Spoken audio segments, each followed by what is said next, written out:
It's not record violence or Taliban control of territory they're fleeing, not ISIS or unparalleled airstrikes by the coalition that has finally forced them from their homes.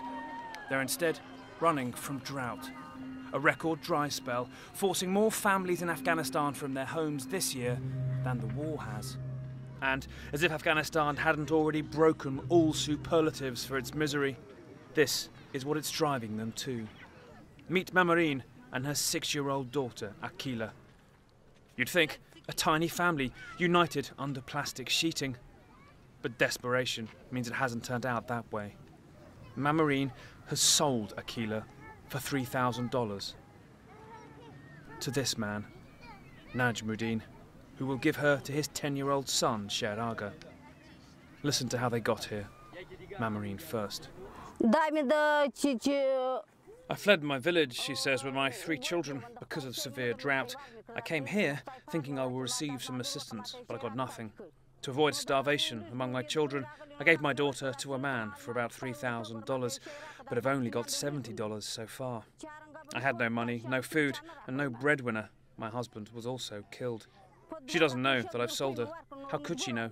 She's a child, but I had no other choice. What if Akila tries to run, we ask. Whether in tears or laughter, she says, Akila will have to go.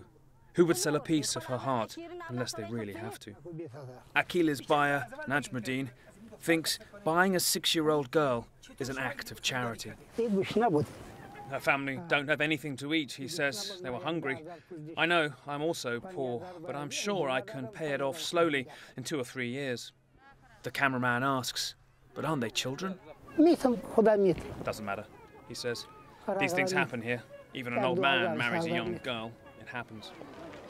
Najmuddin also fled the drought.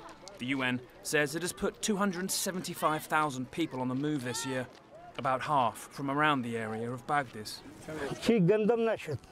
The wheat crop has failed us, he says. We couldn't grow melons. All the other crops failed because of the drought. We lost our livestock. The sheep, cows and goats all died of hunger as there wasn't any fodder for them.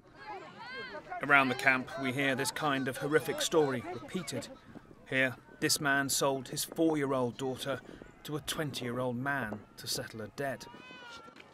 It is a world of survival and unimaginable choices, where families must betray each other just to live. And winter is ahead, promising to be colder, as arid and hungrier too.